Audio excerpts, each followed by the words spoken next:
Here's the crowd here at the Mall of Asia Arena in Pasay City. Arriba Letran ng sigaw ng mga Letranista. Viva Mapua! Na ikaw naman ay taga Mapua Institute of Technology, parehong eskwelahan, nasa Muralla Street sa Intramuros. Pagkatapos ng 3 quarters at 30 minutos ng labanan sa pagitan ng Letran at Mapua, it's 70-67.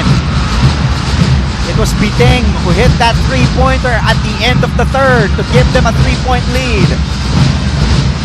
A rebooted offense here for Mapua. 3 to shoot.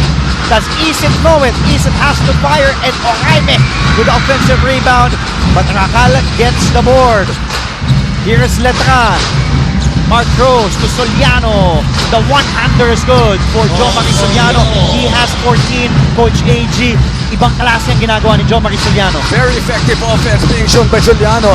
He's just ensuring that the inside presence of Letran is coming from this young man from Cebu. We've had 10 combined 3-pointers made in the third quarter. 4 para sa Letran, 6 naman para sa MIT. Rakal is running it to Mark Rose. Binalik kay Macjor Louis from the outside. Long rebound goes to Joe Marie Soliano. Soliano for his 5th rebound today. They swing it over to Nambatak, who overshoots his mark. Nakuha ni Rakal to Soliano. Bothered there by Oraime. Why not? Oraime already has 6 blocks here in this game. Possession will stay with the Letran Knights with 14 on the shot clock. This is that FIBA rule where it doesn't reset 24, back to 14 for a quicker and faster pace of this ball game.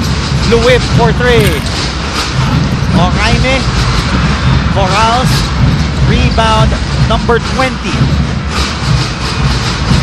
Isit almost make that. He committed a traveling violation. I was about to say that he almost committed a traveling violation, and that was a good call for referee Maynard Balyacer. Okay, Letran is knocking on the door of Mapua. 70-69, just a 1-point lead. We are in the 4th quarter, and you know, I just can't really pinpoint the strong points of each team. They've been playing very well, not giving up.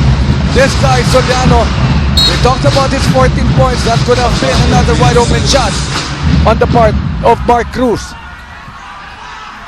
Ball will stay with the Knights. 13 on their shot clock. 33 turnovers already for Mapua. 12 para sa Letran, and 25 points off turnovers. Nagka-capitalize talaga ang Letran sa mga turnovers nitong Mapua. Branya with a board. Pangalawa pa lang ni Mark Branya. Here's Times. Behind the back dribble. Dribble on Louis. And Macjor commits his first personal, first team foul on Letran here in the 4th. Showing us his dribbling skills for a 6'3" guy. That's Josan Nimes. He is ready for the pros. He is, definitely. That's coming Kevin Ramas from Mapua. One of those guys standing 6'6". Grabe. He's just a power to reckon with during his time. Mintes si Menina, tumuloy-tuloy si Cruz. At foul lang itatawag dito kay Olwell Oraime. Ano gusto ko tutukan yung mga Letranista nung pumal si Olwell Oraime, galit na galit sila. Nakita mo no? Kasi sa likod ng ring ng Letran, yung ating mga Letranista na naka-blue ngayon, talagang kamontik nga magtagalog si Olwell Oraime. Sorry na. Nambatak misses there. Nambatak had a solid first half. He had 12 points. That's right. He didn't score in the third quarter. Yes. Has not scored in the second half. That's Coach Aldrin Ayo. 12 points, 10 rebounds. Standing 6 feet. Ray Nambatak. Oh no. Dalawa? Talaga? Oo. Nambatak is 1 of 3 from the line today. Nimes against Nambatak. Nimes tumuloy-tuloy. And a foul called there by referee Maynard Balyacer. Ray Nambatak. Pangatlo na yan ni Nambatak.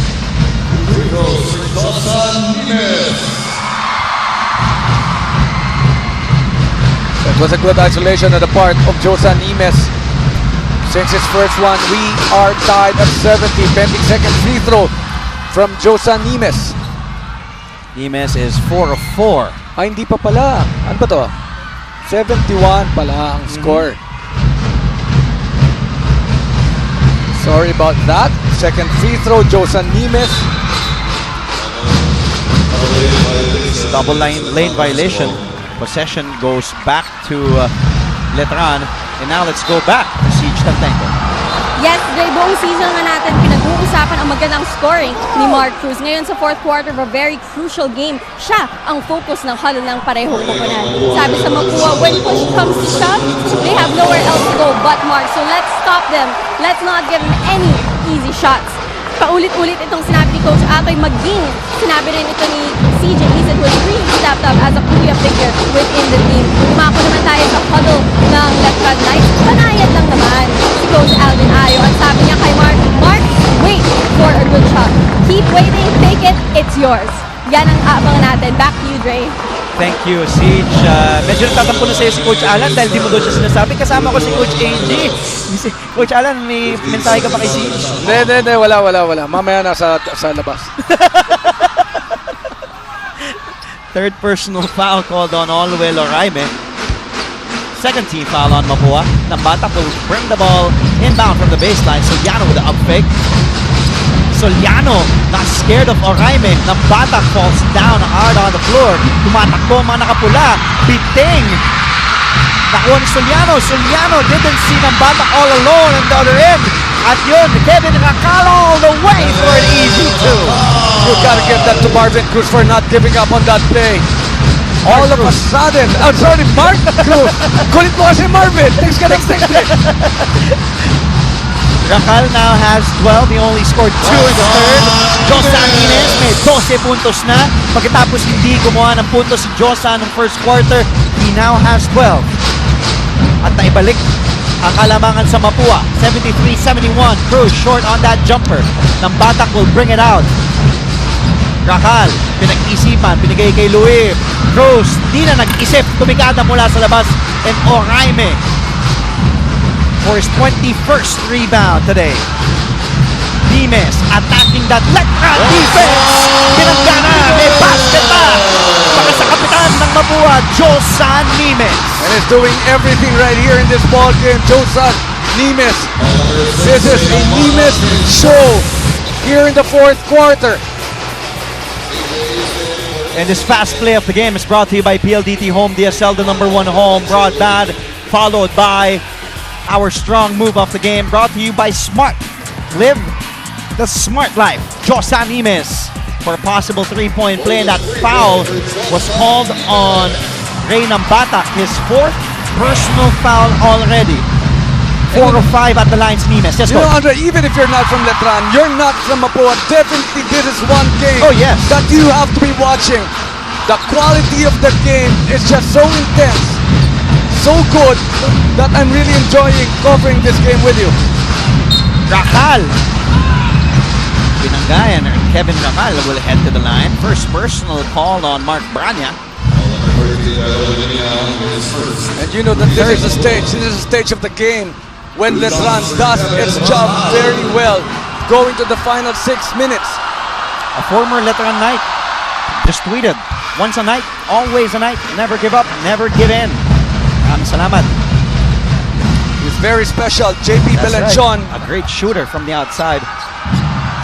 At kay Jesse Dave Zelda, bumagyo man o lumindol, walang makakapigil sa Mapua. And go Letran, huwag nang bigyan ng panibagong buwas sa Cardinals. Finish them.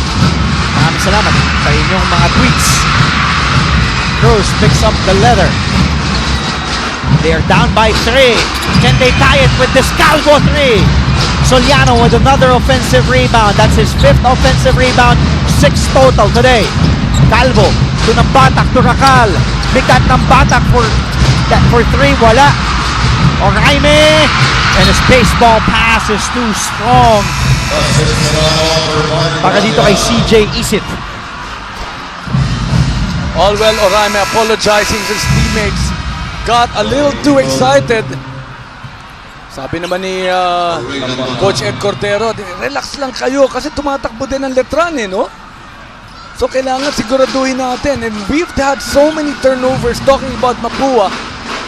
But remember, they're still on top by 3 points. They take care of the ball, they'll have a better chance of winning this ball game. 25-12. Yan ang turnover story natin. Mark Cruz humingi ng foul ng Letran community. Di natakot kay Olwell Oraime, and Ant-Man scores his 21st point with that basket traveling violation ang itinawag kay Josan Jimenez.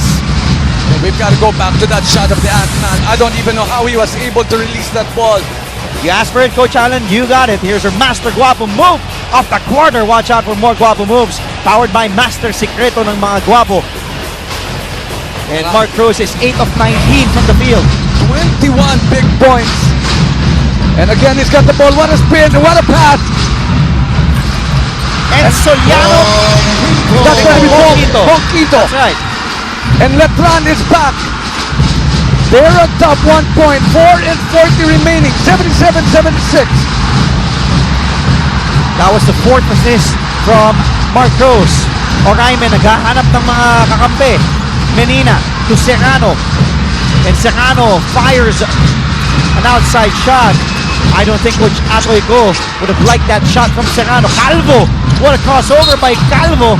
And he was fouled going straight to the basket. Ganda ng iwas ni Calvo. Actually, Bonquito was actually waiting for that pass. But there was an extra dribble. Nevertheless, this would mean 2 free throws for JP Calvo. And here is our Copico 78 Best Recharge Moment, brought to you by Copico 78, Copico's best latte ever. Coach Atoyko calls for time. 4:19 ang nalalabi sa ating fourth quarter. Lamang Letran ng isa, 77-76.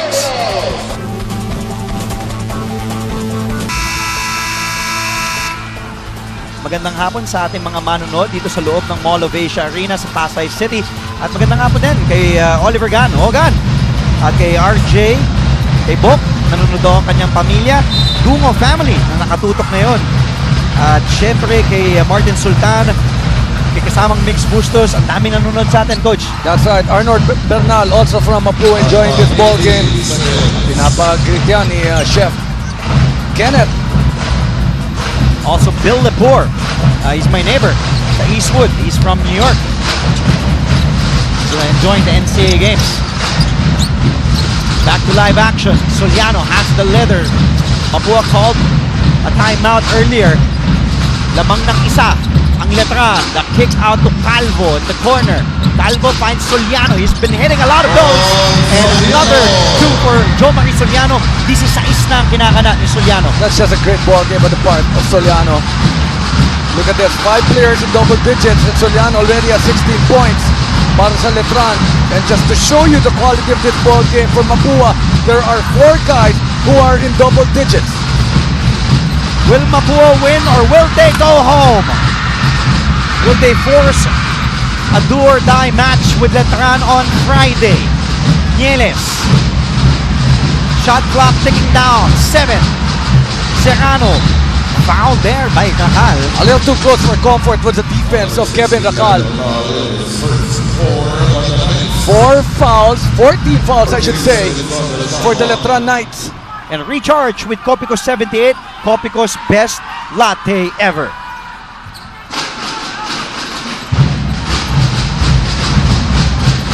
Menina. Muntikan ng maagawan doon. Nieles fires a 3. That is big! That is big! And we've got a tie ball game. 79 all. What a shot! And this is just our 6th deadlock.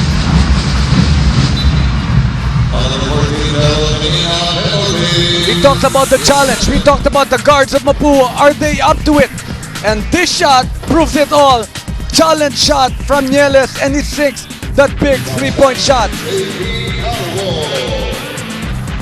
We've had 15 lead changes and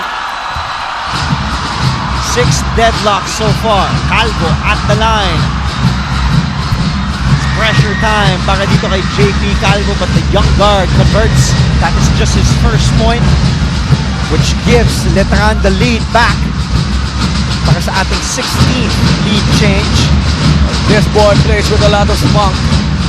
Well, he's not a Calvo for nothing. Of course, you know Father Vic Calvo, I'm sure he's also enjoying this ball game. 81-79. Who will win in this Battle of Intramuros? The last time these two teams met was back in 2003, September 10. And that was a good run for JP Nieles to tie this ball game yet again, 81-all. And it's got 5 straight points. 2 minutes, 40 seconds, and we still have a deadlock. Juan Soliano already with 16 points, his career high. Racal, the runner by K-Rax, gets the bounce, gets the 2. 16 for K-Rax. Kevin Racal knows what he's gonna do with that leather. Higher percentage shots when it comes to the crunch time, and that's what Letran has. They've got the experience. They have played so well the entire season, and that's one thing that they're doing always, playing good defense. Wow, forcing turnovers. Letran has forced Mapua to commit 27 turnovers. They're the best team in the NCAA to do that. They are number 1 in forcing their opponents to commit the ball over, to commit the turnover, and that was strong move of the game was brought to you by Smart Live, the Smart Life. JP Calvo just a while ago, 2 out of 2. Going to the final 2 minutes and 6 seconds. First free throw, and it's 6. That one.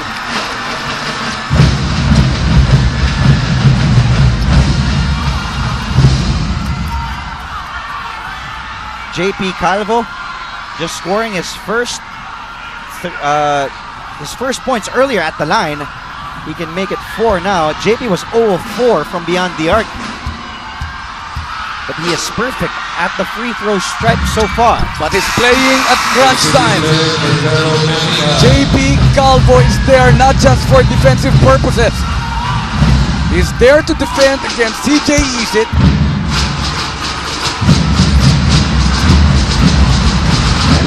Let's see what Mapua will do with the kind of defense that Letran is playing here in the final 2 minutes. Andre. Nieles against Calvo. A double by Soliano. Nieles has to give up the rock to Isit. They find an open Oraime, but good recovery there for Kevin Racal.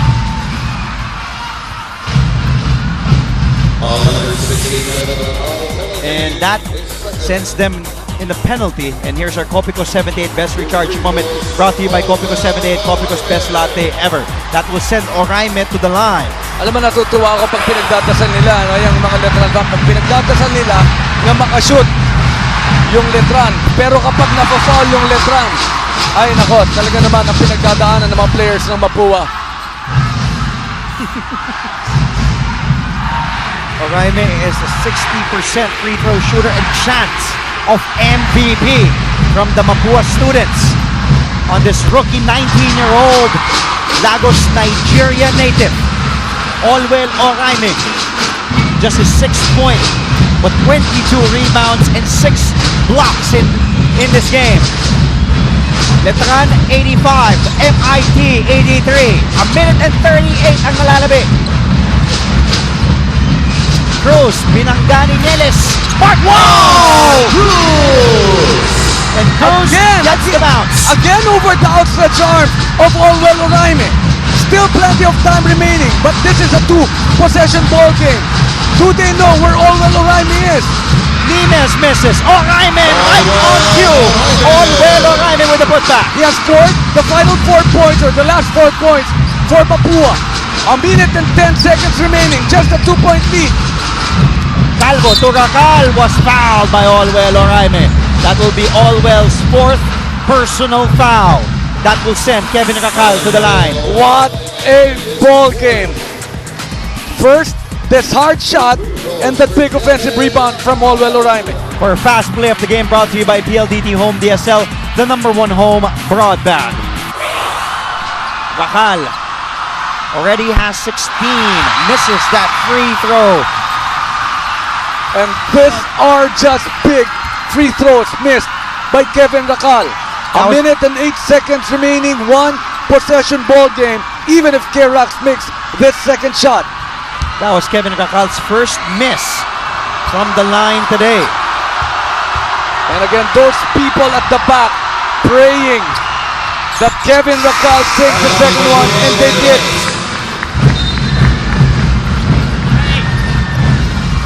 And a timeout on the floor with a minute and 8 remaining. 88-85. Kami po magbabalik.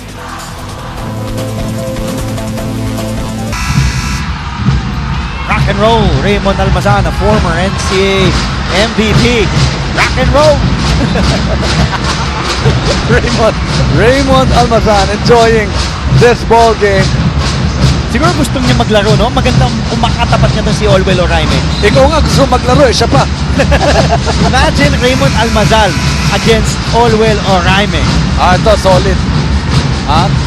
Chain reaction. Yan ang tawag dyan. Praying together. Letran, they need to make a stop. Mapua, they have to convert on a shot. They are down by 3.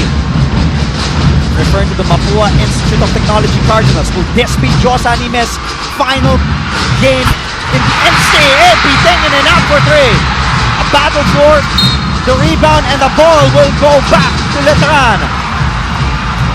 What a setup job. Great shot. Execute Biteng.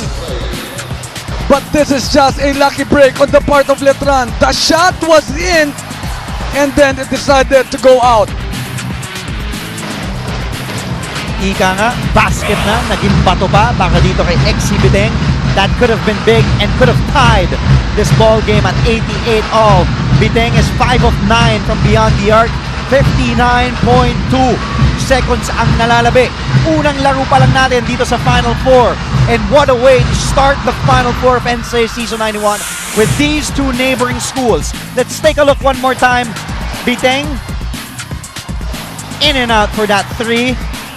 And credit Nambatak with that rebound, and Nieles and Nambatak battling for the ball. Hard to say, no? It's hard to From say. that angle. Well, it seems like it hit the face of Ray Nambatak, but of course, that is not official. Tingnan mo naman yun, no? Tawa ng tawa nandun sa likod, no? Of course, that's the president of Mapua, that's Ray Vea.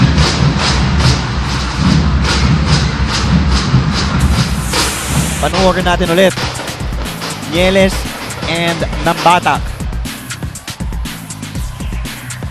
Ito ang tinitingnan ng ating mga opisyalis kung kanino last touch, because it was initially waved by our officials, and sabi Letran ball. Tingnan natin if they will reverse because of the review, and because we are under 2 minutes already in the ball game, they can reverse their calls depending on what they see here, and all our officials with Commissioner Bay Cristobal. And there is Ray Nambatak on your screens, battling through that back spasms, battling through that sprained ankle.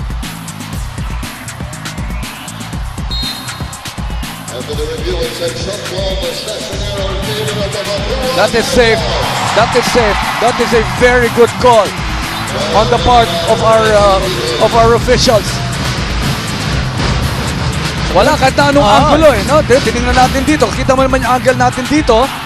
If it's not a foul, then definitely it's a jump ball. Pero balik ang bola sa Mapua because of the possession arrow. Imes will bring the ball inbound from the baseline. Under a minute to play. It is win or go home time for the Cardinals. They can tie with a 3. Menina to Nimes. Their captain attacks. Nimes to Oraime na bitawan ng bola. Calvo hands it over to the Ant-Man, Mark Cruz. And a foul whistle blown. At dahil sa ingay ng ating crowd dito sa Mall of Asia Arena, di na natin madinig ang pito ng ating opisyalis. Nimes tinawagan ng kanyang pangatlong personal foul. But I felt this was a very intelligent move on the part of Josa Nimes. Look at this pass. But Oraime was not up to it. One possession ball game pending the shots of the Ant-Man, Mark Cruz. He's got a total of 23. Misses the first one. Remember, he was held scoreless in the first quarter by the defense of Mapua. Mark Cruz here in season 91, playing his last year, donning that Letran uniform. He is a 74.4 free throw shooter. Sabi nung Letran student na naka-night mask pa, isa lang daw, Mark. Nako! Big rebound! Dalawang mintes para kay Mark Cruz. If they need a three-point shot, not really. Nines has the ball against Rakal. This is big from Isin. In and out. Rakal gets the rebound. And a foul by Nieles. It will be Nieles' third personal foul. That will send Kevin Rakal. And look at those shots of Mapua. They're all in. Look at this. Almost the same kind of a shot that Ezekiel Biteng missed a while ago. Pareho lang, no? Tapos niluwa din. Mapua is having their breaks and getting their shots from beyond the arc to tie this game. Unfortunately, they're not converting when it matters most, and Kevin Rakal. This is big. Remember, Mark Cruz was playing splendid basketball in the last 2 quarters, missed just a while ago. Kevin Rakal, who missed a free throw, mixed his first one. 4-point lead, 2-possession ball game, and this is big. 88 or 89? No, I think this is 90 to 85. 5-point lead for Letran. 5 of 6 from the line is Kevin Rakal to make it a 2-possession game. 90 to 85. 31.3 seconds remaining. Pakinggan natin ang huddle ng Mapua. Let's listen to Coach Atoy Ko. All well, down pick. Ikaw. CJ, get out. All well, pick. Then, salubungin nyo yung pick. Palabas ka. Oh, biting. Ikaw to, biting, di ba? Pick. Pick. Mag-pick. Pick.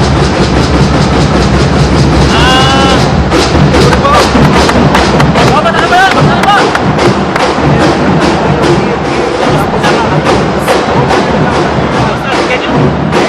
You stay here. Pick. Para you can up. Okay. Or si ano na lang. Olwell, where are you? You stay here, Josan. You down pick. Baliktad, Olwell, here. Pick, and then pick, go. Kung pwede kay Pitik, kundi kay Olwell. See? Kay Olwell, you know that. You stay on the other side. Pick here, or Pitik. Well, very specific instructions on the part of Atoy Ko. They want Olwell Araime to be setting the down screen so that he'll be left inside and try to dump it in. But if there's no open Olwell Araime, there are 3-point shots as options for Mapua. Let's see. 31.3 seconds remaining. With a timeout, Mapua burned its last one. Letran has 2 left. Both teams are in the penalty. Nieles to Nimes. Time winding down. They need to convert right away. Biteng. Nieles. 10 to shoot. Who will take it? Biteng does. Oraime with a rebound, and that easy too. And stop the clock with 10.8, but they are still down by 3. Well, they burned that too much time right there. But still a 1-possession ball game. Now Letran will really have to make sure that they'll be able to inbound this leather and ensure a win. But let's first go to the Letran huddle. Guys, same play. Kerax, you inbound the ball.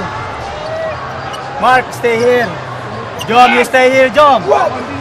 Ray, you stay here. JP, you stay here. Now you have to move simultaneously. Cross. Down screen on Mark. Pasa natin. Pag hindi nakatanggap si Mark,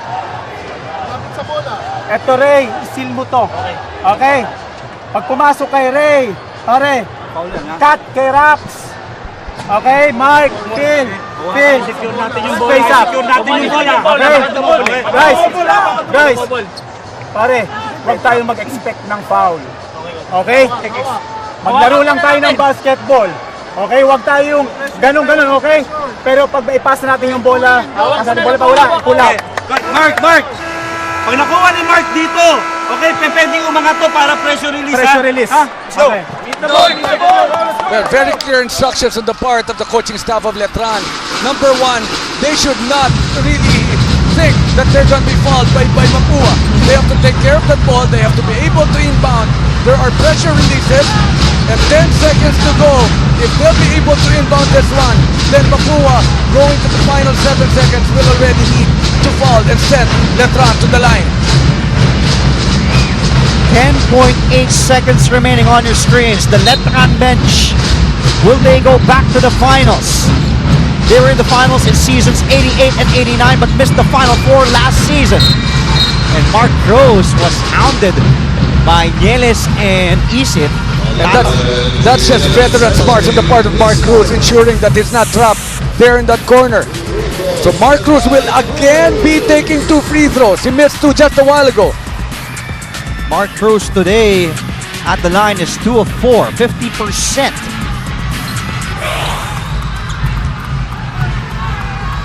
But he is a 74.4 free throw shooter. Well, he just has to sink one and make it a 2-possession ball game. And he Big does. free throws. 8.1 seconds remaining. Will Letran finally be back in the finals? Let's wait and see. 91-87. Back to a 2-possession game. Cruz to seal the game, in and out. Mapua still has life with 6.1 remaining here, Coach Allen. But they don't have a timeout anymore and they have to inbound from the backcourt. That's right. Nieles to Isip to Oraime. Isip for 3. He gets it with 0.1 remaining. And he cuts this deficit to 1. But with 0.1 of a second remaining, that's not even a catch and shoot. Is this a technicality already? Is Letran already the winner? But they know already. They already know that they've won this ball game. But what a shot! What an ending to this drama by CJ Isip. And now let's go back to the huddle of Letran. Pakinggan natin si Coach Aldenayo. Dito lang, coach. Dito na. Pare, execute na lang natin yung... Execute na natin yung 2. 2 na lang, 2. Okay? 2. Coach, dito lang, coach. Dito, coach. Malaki, baka malaki. 2. 2 lang daw, 2.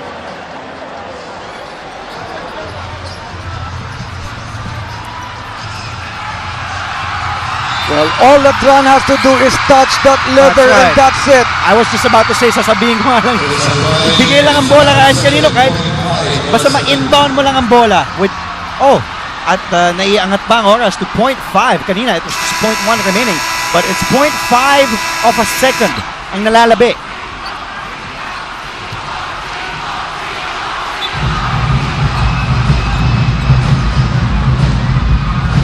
Let's see what Mapua has in sleeves. They have to be able to get the steal and a heave. All in 0.5 of a second. Rakal will bring the ball inbound. It's Oraime on Rakal. Trying to bother with his long stretch arms. And that is it. Sound ng batak there.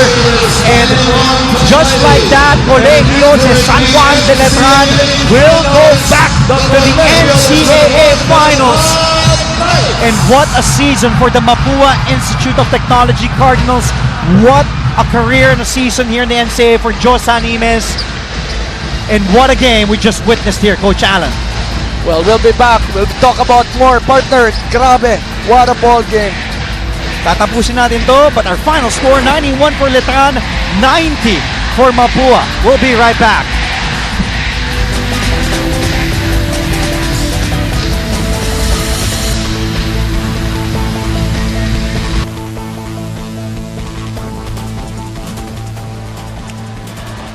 And what a game we just witnessed. In case you missed it, you missed one great ball game to begin the Final Four of NCAA Season 91. The Battle of Intramuros. Nung huling beses sila nagharap sa Final Four was back in September 10, 2003, kung saan namayani nga ang Letran doon. They had a twice to beat advantage and they eventually became the champions.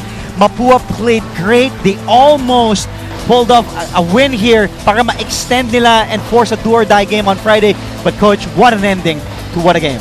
Well, you know, at the end of the day, it's about the defense that Letran played. How many forced turnovers were they able to do against Mapua? And of course, those big steals and the big shots. Finally, a one-ball game. A roller coaster of a ball game. Sometimes it's Letran, sometimes it's Mapua. But at the end of the day, the more composed team wins a game like this. And of course, Josa Nimes will graduate and leave, and the host school played a great season. They had a playoff against JRU for the third spot. They went up against Arellano, and right now though, our very own Siege Tantenko is with our best player of the game, and he's none other than the Ant-Man, Mark Cruz. Siege? Yes, kasama ko yun si Mark Cruz. Napakagandang performance just as you've shown us this entire season. Mark, you're finally going to the finals after not making it last year. Gaano kasarap ang moment na ito? Sobrang sarap ng feeling kasi yun nga, last year hindi kami nakapasok. Then kami, ang feeling namin ngayon sobrang hungry kami to get the title. So lahat kami sobrang saya and sobrang intense talaga ng feeling. Nabanggit mo, gutom kayo para sa panalo. Hindi lang kayo, buong Letran community narito para supportan ko. Anong mensahe mo para sa kanila? Sobrang salamat sa suporta dahil sobrang laking bagay nung yung maraming crowd.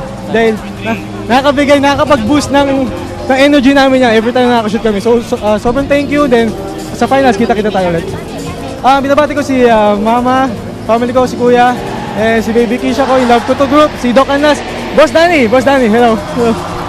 Maraming salamat, Mark. Kita-kita tayo sa final. Back to you, Drake, Coach AG. Maraming salamat kay Siege at congratulations kay Mark Cruz. Iba talaga pag nakaka one-on-one. Yun nga sasabihin ko sana eh. Ano ang natutunan mo sa one-on-one mo kay Ant-Man? Ant-Man, ha? You know, Mark Cruz really, he loves these kinds of moments. It's his last year, he is pro-bound, and when it matters most, Mark Cruz will deliver. He didn't score in the first quarter, but Mark Cruz just really carried his team to victory today. Andre, very important statistics. 8 deadlocks, 15 lead changes. What can you say about a ball game like this?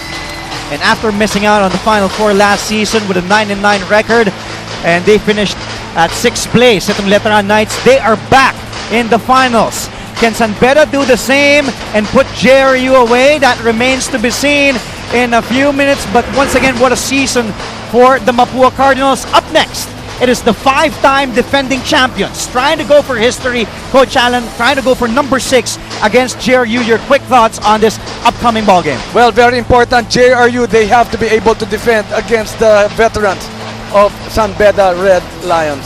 Maraming salamat as always, the Godfather, Coach A.J. Alan Gregorio, and of course, our courtside reporter, Siege Tantenko, our director, Al Neri.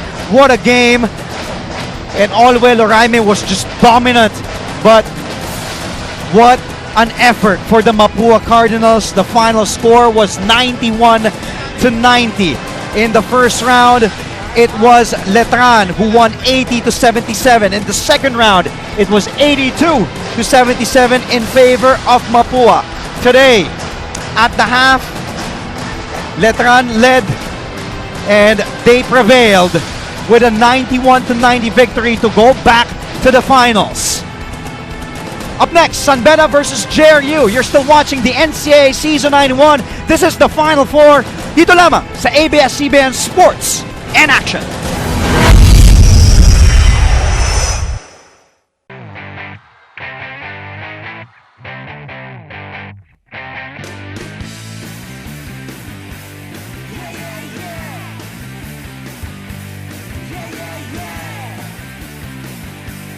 Yeah, yeah, yeah.